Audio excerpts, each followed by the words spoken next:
আল্লাহর নবী বিশ্ব নবী মুহাম্মদুর রাসূলুল্লাহ সাল্লাল্লাহু আলাইহি ওয়াসাল্লাম তাইফের ময়দানে কোরআনের দাওয়াত নিয়ে গিয়েছিল। তাইফের দুষ্ট লোকেরা আল্লাহর নবীর দাওয়াত গ্রহণ করে নাই, আল্লাহর নবীকে পাথরের আঘাত করেছে, আল্লাহর নবীর দিকে পাথর ছুঁড়ে মেরেছে। আল্লাহর নবী বিশ্ব নবী মুহাম্মদুর রাসূলুল্লাহ সাল্লাল্লাহু আলাইহি ওয়াসাল্লাম পাথরের আঘাত খেয়েছে, শরীর থেকে রক্ত পড়েছে। শুধু এই জাতিকে শুধুমাত্র কোরআনের ছায়া তলে আনার জন্য, কোরআন দিয়ে এই জাতিকে সুন্দরভাবে গুছিয়ে দেওয়ার জন্য, এই জাতিকে সুন্দর করে কোরআনের ভিতরে কোরআনের আনুগত্য করার পিছনে আনার জন্য ওলামাই কেরামের ভূমিকা সবচেয়ে বেশি।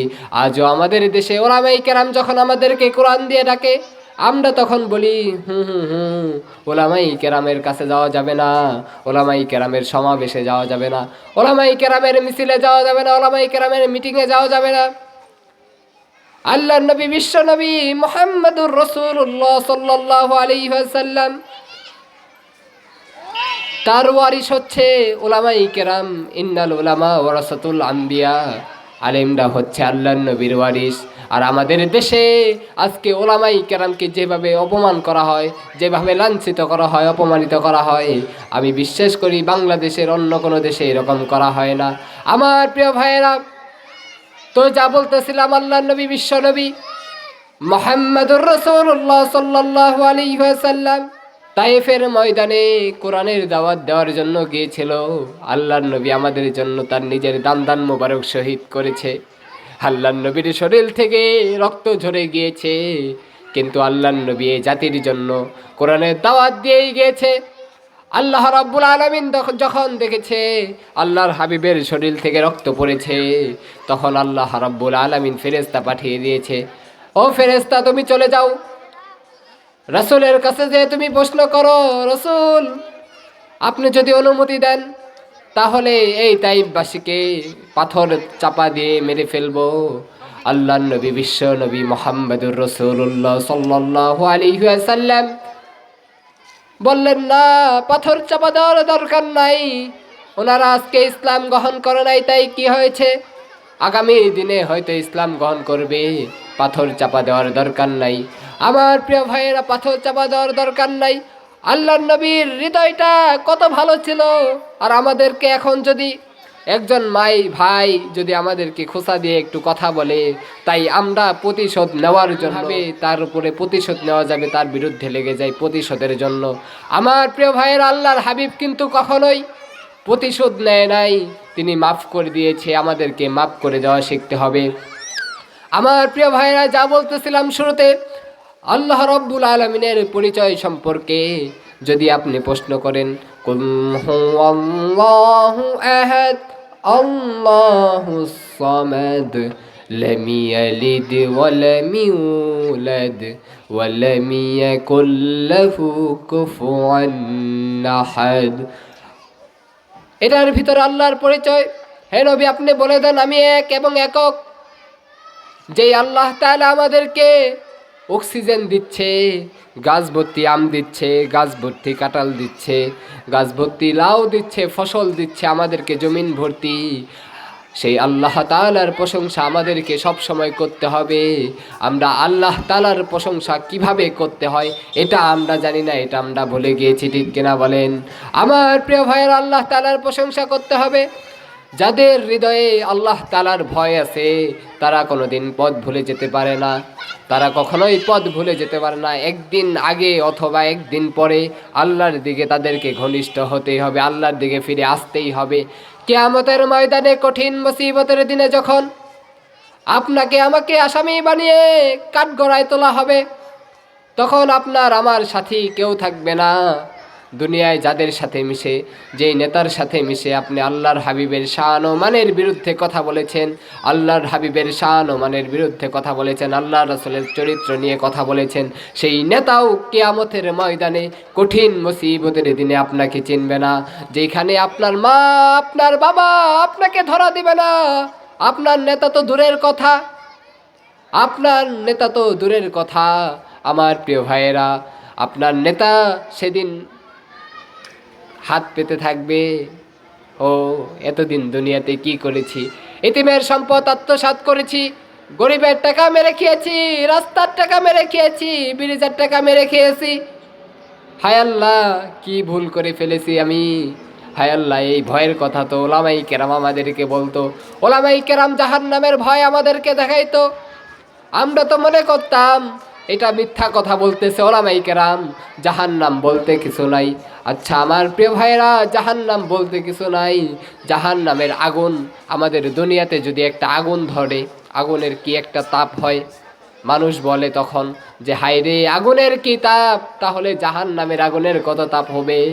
কিয়ামতের ময়দানে কঠিন মুসিবতের দিনে আপনি আমি যখন আল্লাহর কাঠগড়ায় উঠব, আপনি আমি যখন আল্লাহর কাঠগড়ায় উঠব, আল্লাহ রাব্বুল আলামিন তখন তোমাকে প্রশ্ন করবেন, হে বান্দা তুমি দুনিয়াতে কি করেছো, তোমার আমলটা দেখাও।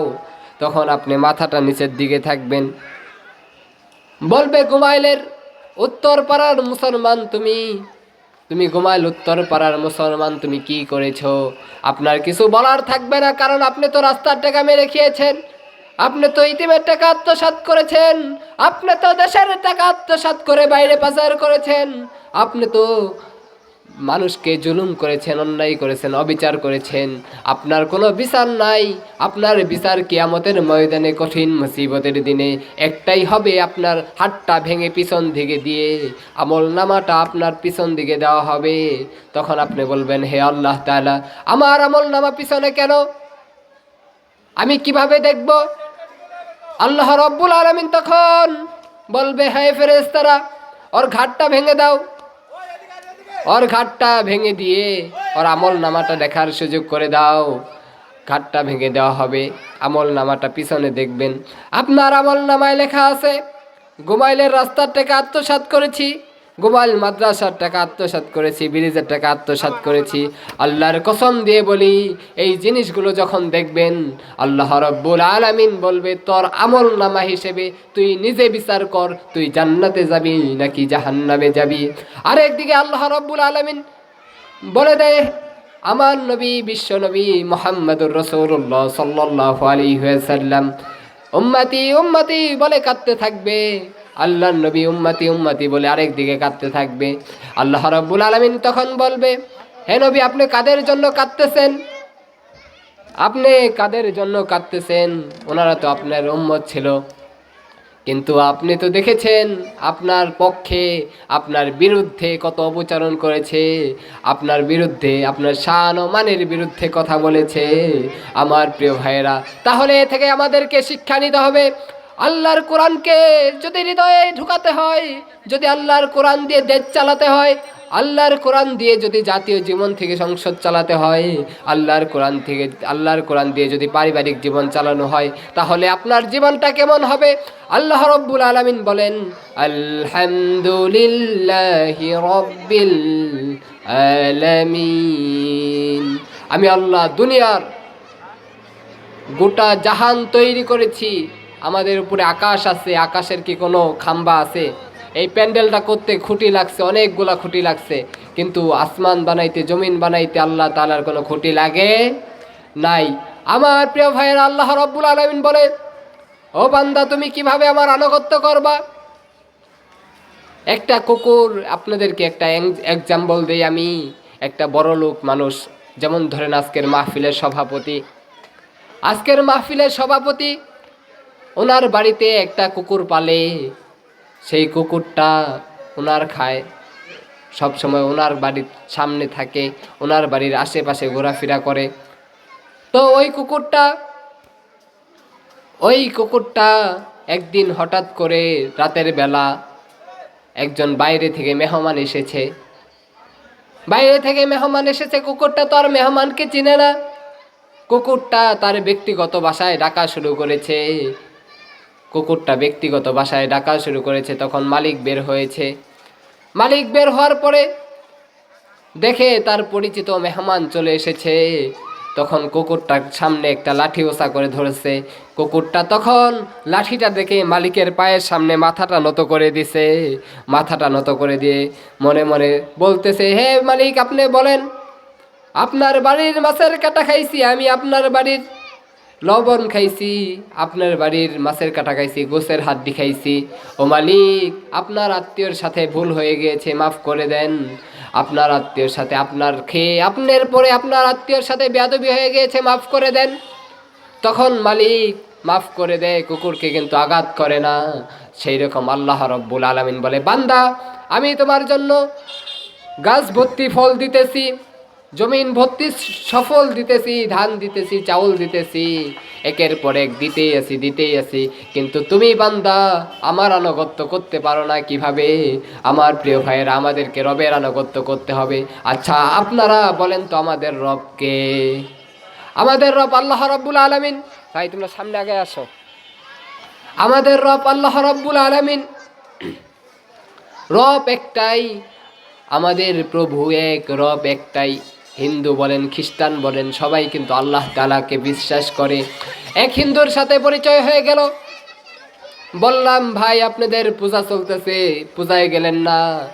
তখন হিন্দুটা প্রশ্নের উত্তর দিচ্ছে, ভাই আমাদের পূজা চলতেছে, তাই কি হয়েছে? আমাদের যেই মূর্তিটা দিয়ে পূজা হচ্ছে, সেই মূর্তিটা নিজে হাতে বানানো হয়েছে, আবার পানিতে ফেলে দেওয়া হবে, মূর্তিটা একাই ভেসে যাবে। গুয়ের পানিতে ফেলে দেওয়া হয়। ভাই এই গুয়ের পানিতে মূর্তি যখন ফালানো হয়, এগুলো দেখলে সহ্য করতে পারি না। যাকে মা মা মা বলে ডাকি, সেই মূর্তিটাকে যখন গুয়ের পানিতে ফেলে দেওয়া হয়, এগুলো দেখে সহ্য করতে পারি না। তার জন্য ভাই আমি যাই না আমাদের পূজার সময়। লোকটা কিন্তু ভিতরে দুঃখ নিয়ে এই কথাটা বলেছে। আর আমরা এমন একজন মালিকের আনুগত্য করি, এমন একজন মালিককে অনুসরণ করি, সেই মালিক আমাদের জন্য রহমত হিসেবে কত কিছু পাঠিয়েছে। আমরা আজকে এইখানে এসেছি, সুস্থভাবে এখানে কথা বলতেছি। এমনও তো হতো বা এরকম হয়ে আছে, নারী ও শিশু মেডিকেল আপনাদের পাশেই। নারী ও শিশু মেডিকেলের বেটে অনেক লোক শুয়ে আছে, সাভার এনাম মেডিকেলে অনেক লোক শুয়ে আছে, কিন্তু তাদেরকে কিন্তু আজকে এই মাহফিলে আসতে পারবে না। কারণ একটাই, আল্লাহ তাআলা অসুস্থতা সুস্থতা দেয়া পরীক্ষা করে। আল্লাহ রব্বুল আলামিন বলে, বান্দা তুমি আমি রবের আনুগত্য করো। যারা রবের আনুগত্য করতে পারে, আপনারা দেখবেন এখন শীতের দিন চলে এসেছে, ফজরের নামাজ 4টার সময় 5টার সময় ওইটা ঠান্ডা পানি দাও উজু করে লোকটা নামাজের জন্য দাঁড়িয়ে যায়। এবং কি আমার এই মাদ্রাসার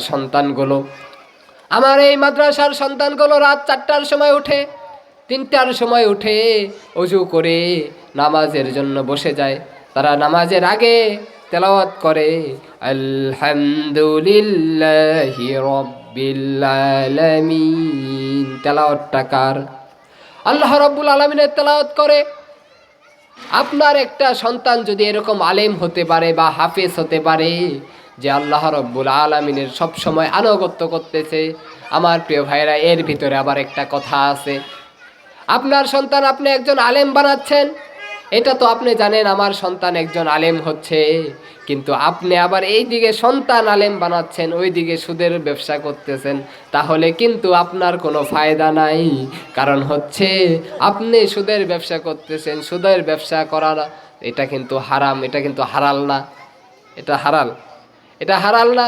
আল্লাহ রাব্বুল আলামিন বলেন, ও বান্দা আমি রবের আনুগত্য করতে হবে, সব সময় রবের আনুগত্য করতে হবে।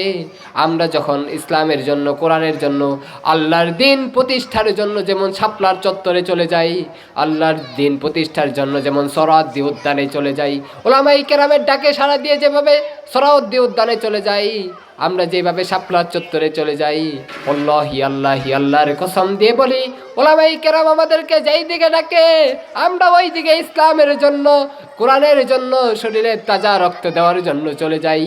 জানের ভয় করি না, জীবনের ভয় করি না, কারণ আমাদের জান মাল কিনে নিয়েছেন একজন, বলেন তিনি কে? আল্লাহ রাব্বুল আলামিন আমাদের জান মাল কিনে নিয়েছেন। সকাল বেলার ধনী রে তুই, ফকির সন্ধ্যাবেলা, এরকমও কিন্তু হতে পারে সকাল বেলার ধনী তুমি, সন্ধ্যাবেলার ফকির হয়ে জিরাবর স্ট্যান্ডে যায় ভিক্ষা করতে হইতে পারে, ঠিক কিনা বলেন? আমার প্রিয় ভাইয়েরা, আপনাদের প্রতি একটি আহ্বান থাকবে, একটি সন্তান কোরআনের হাফেজ, কোরআনের আলেম বানাতে হবে। একটি সন্তান যদি কোরআনের হাফেজ আলেম বানাতে পারেন, আল্লাহি আল্লাহি আল্লাহর কসম দিয়ে বলি, এই সন্তানটা আপনাকে জান্নাতে নিয়ে যেতে পারবে।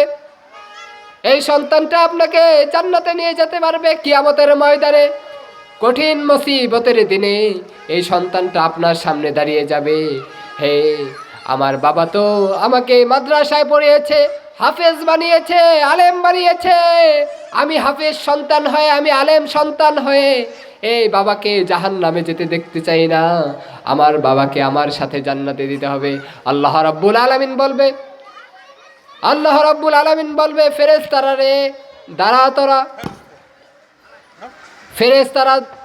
ফেরেশতা দাঁড়া তোরা, আমার এই বান্দাটা সারা জীবন খারাপ কাজ, গুনার কাজ করেছে, কিন্তু এর একটি ভালো আমল আছে।